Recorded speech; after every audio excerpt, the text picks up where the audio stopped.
Les amis congolais de l'intérieur et de la diaspora, bonjour. Une seule nouvelle à la ligne de ce journal des WOF TV. Les patriotes résistants conduits par le général John Tibangu ont lancé l'offensive et libéré Kabé Kamwanga ce dimanche 30 septembre 2012.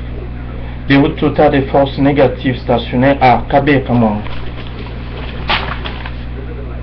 L'Alliance des Patriotes pour la refondation du Congo, APARECO, informe l'opinion nationale et internationale que ce dimanche 30 septembre 2012 au matin, les forces patriotiques conduites par le lieutenant-général John Tibangu viennent de commencer dans la province du Kassai oriental leur marche pour la libération totale de la République démocratique du Congo.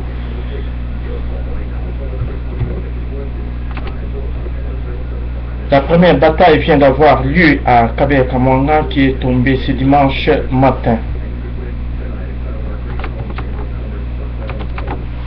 Beaucoup d'armes et de munitions appartenant aux forces ennemies ont été saisies. Plusieurs officiers et soldats congolais de FARDC ont rejoint les forces patriotiques pour poursuivre les nombreux combats de libération de la RDC. C'est donc renforcer de nombreux patriotes dans ces rangs que le général John Tibangu se prépare pour l'objectif suivant.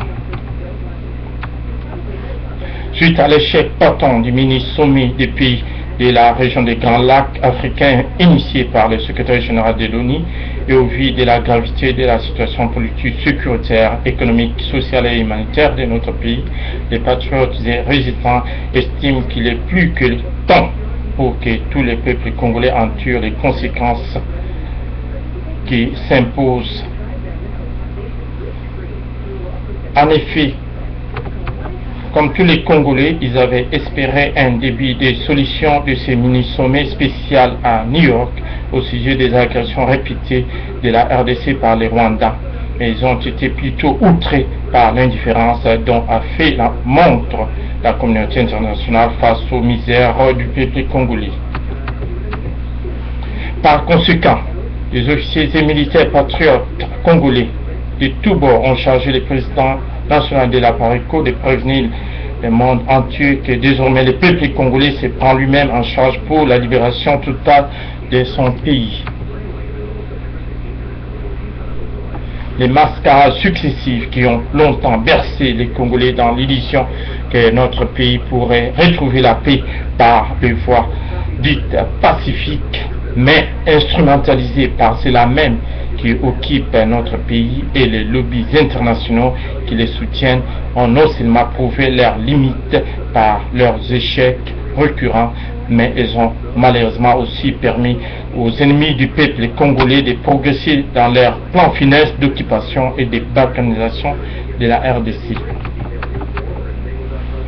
L'ONU qui refuse de sanctionner le régime de Paul Kagame et celui complice de Joseph Kabila, malgré toutes les preuves de multiples crimes commis en RDC par ceux-ci, ne laisse plus d'autres choix aux Congolais. Enfin, la résistance congolaise considère que la tenue du sommet de la francophonie dans un tel contexte nuirait gravement aux intérêts du peuple congolais puisqu'elle vise clairement à renforcer le régime criminel et d'imposture présidé par Hippolyte Kanambe alias Joseph Kabila. C'est donc au nom du résistant congolais que l'APARECO réitère sa demande au peuple, pays membres de l'OIF et à la France en particulier pour qu'ils renoncent tous à la tenue de ces sommets indécents qui constituent aux yeux des Congolais une prime de la francophonie à la dictature et aux nombreuses violations des droits de l'homme par les pouvoirs d'occupation et d'imposture de Joseph Kabila et ses complices à travers le monde. Le message a été signé à Paris le 30 septembre 2012 par Honoré Ntambo, le président de l'APARECO. Merci les amis congolais de l'intérieur et de la diaspora et suite des événements de Kabé Kamwanga dans la sous-région de Tilingé au Kassai oriental dans notre prochaine édition. Merci et bonsoir.